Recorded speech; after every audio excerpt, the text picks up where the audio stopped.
네, 혹시 몇 달 전 깐부치킨 회동 기억하시나요? 기업 CEO 3명이 모여 치킨집에서 회식을 한다니 우리는 그 장면을 보고 우리의 재벌형들에게 친근감이 생겼습니다. 그 당시 SK 하이닉스 주가는 50만 원에 불과했지만 단 3개월 만에 30만 원 이상이 올랐습니다. 최근에는 성과급을 연봉의 150% 지급한다고 하며 최대 성과급 5억 원을 준다는 뉴스 기사가 도배되기도 했습니다. 그렇다면 왜 젠슨 황과 같은 세계 1위 기업들이 줄을 서고 직원들에게 성과급을 5억씩이나 줄까요? 오늘은 기업 위키 SK 하이닉스 편입니다. 그 첫 시작은 SK가 아닌 현대였습니다. 1983년 현대 정주영 회장은 일본이 독점하던 반도체 산업에 도전합니다. 모두가 말했습니다. 한국은 안 된다. 하지만 그는 말했죠. 지금 안 하면 평생 못 한다. 당시 한국은 반도체는커녕 TV도 일본에 밀리던 시기 모두가 말했습니다. 미쳤다. 한국이 반도체를 어떻게 하냐. 하지만 정주영은 말합니다. 남들이 못하는 걸 해야 길이 있다. 사실 처음은 1974년 4월 국내 최초 반도체 생산을 했었습니다. 첫 시작은 작은 손목시계에 들어가는 반도체였죠. 이걸 누가 만들었냐 하면은 강기동 박사님이라고, 이분이 그 미국 모토로라 회사라고 휴대전화를 최초로 만들고 상용화한 기업이에요. 그래서 이 기업에서 반도체를 만들던 엘리트였습니다. 근데 이분이 한국계 미국인도 아니고요. 미국에 가족이 있던 것도 아니고 서울대를 졸업하고 박사과정을 반도체로 오하이오 주립대에 갔었습니다. 자, 그 당시를 회고하시며 아버지가 비싼 미국가는 비행기표를 사주셔서 미국에서 활동할 수 있었다고 해요.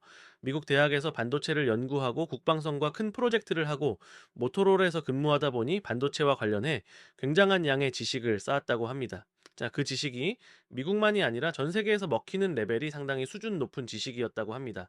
그래서 이걸 가지고 한국에 오면 대박 칠 수 있겠구나 해서 다시 한국에 오셨습니다.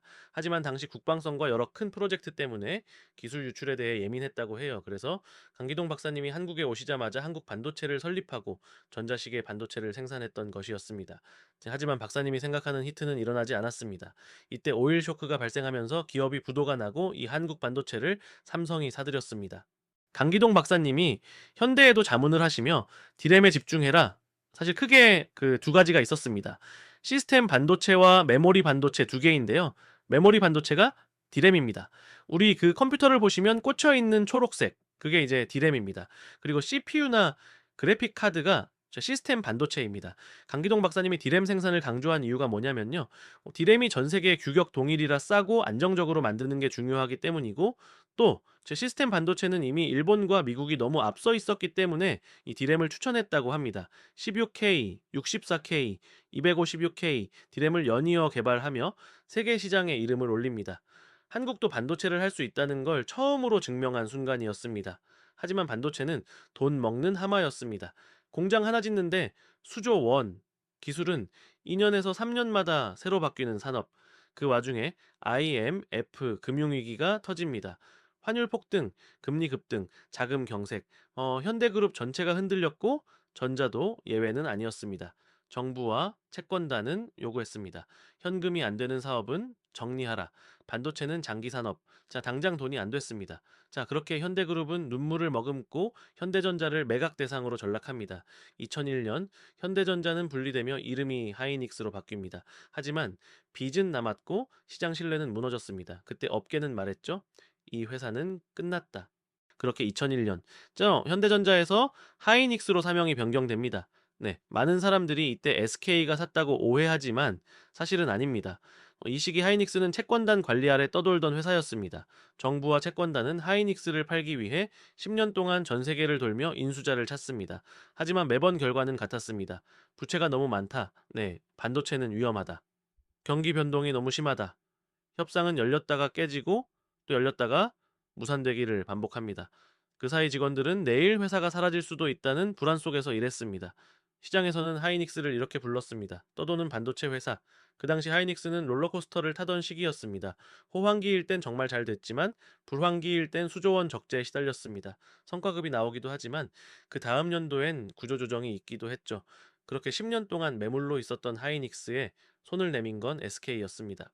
SK의 인수, 그 당시 언론과 투자 시장은 모두 회의적이었습니다. 반도체 사이클이 장난도 아니고 그 롤러코스터 기업을 인수해서 어쩌려고 가 흔한 반응이었죠. 하지만 SK는 그 롤러코스터 같은 모습 속에서 진가를 알아본 성우안을 가지고 있었습니다. 당시 SK의 주된 사업은 통신, 에너지, 정유, 배터리였고 이 사업들이 10년 뒤에도 먹힐지 모르는 의문을 가지고 있었습니다. 하지만 적어도 반도체는 10년 뒤에도 무조건 필요하다는 생각을 한 것이었죠. 컴퓨터, 스마트폰, 그리고 먼 미래에 상용될지 모르는 AI, 적어도 10년 뒤엔 더 필요하겠지.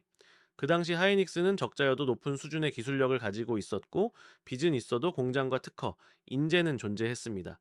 이걸 보고 SK는 과감히 인수를 결정합니다. 인수 당시 메모리 사업은 좋지 않았지만 미래를 보고 투자한 것이었죠. 제 그 당시 최악의 수라고 불리던 이 인수는 후에 최고의 한 수가 되었습니다. SK가 인수한 후 판을 바꾸기 시작했습니다. 이제 부채 구조를 정리하고 연구개발 투자를 대폭 늘렸습니다. 그리고 시스템 반도체를 포기하고 메모리 반도체에 올인하기 시작했습니다. 그렇게 SK 하이닉스는 연구 개발을 하며 자리를 잡기 시작합니다.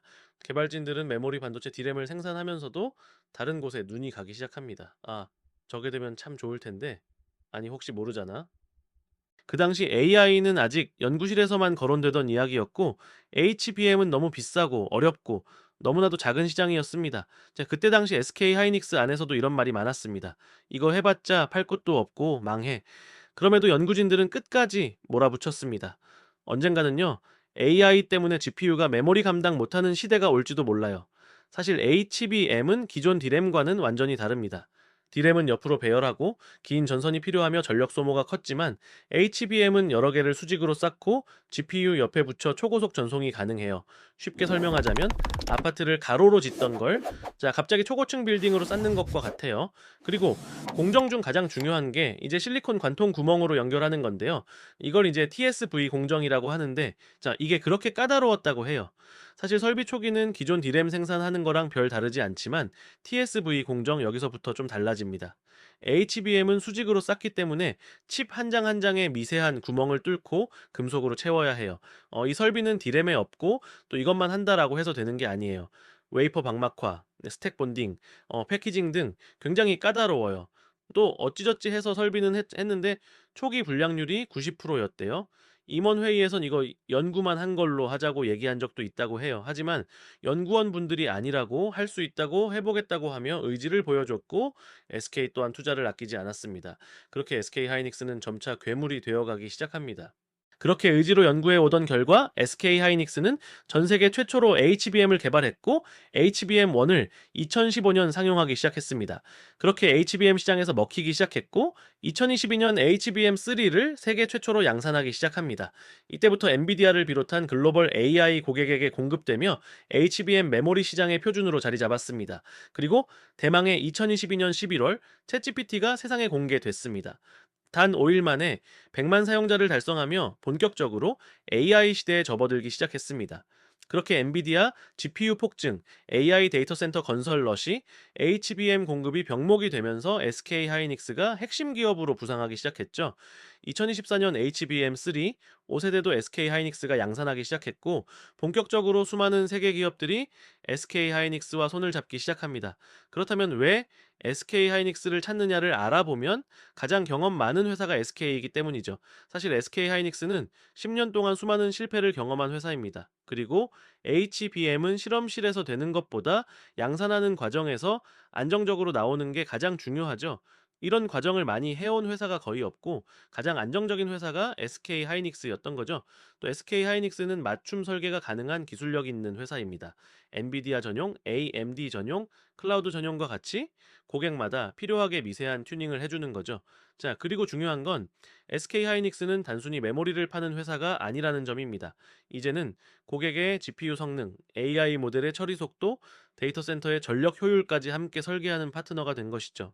우리가 매일 쓰는 AI, 대화하고 그림 그리고 스스로 판단하는 이 기술의 심장에는 보이지 않는 부품 하나가 있습니다. 바로 메모리. 그리고 그 메모리를 가장 먼저, 가장 깊이, 가장 오래 준비해온 회사가 SK 하이닉스입니다. 한때는 파산 직전까지 갔고 10년 동안 팔리지도 않던 회사였습니다. 하지만 모두가 외면하던 기술에 묵묵히 투자했던 선택이 지금 세상을 바꾸고 있습니다. 그래서 이제 전 세계 기업들은 더 많은 AI를 만들기 위해 SK 하이닉스의 메모리를 기다립니다. 과거엔 부품 회사였지만 지금은 AI 시대의 인프라가 되었습니다. 기술의 한계를 넘어 더 나은 세상을 향해 끊임없이 도전하는 대한민국 대표 기업 SK 하이닉스입니다. 영상 재밌게 보셨다면 구독과 좋아요 부탁드리겠습니다. 여러분의 소중한 의견이 영상을 만드는 큰 힘이 됩니다. 우리의 인생도 SK 하이닉스처럼 10년 동안 불안정할지 모릅니다. 하지만 묵묵히 해나가다 보면 SK 하이닉스처럼 어느새 가장 높은 위치에 자리할지도 모릅니다. 이상 곰곰이 키였습니다. 여러분 모두 행복하세요.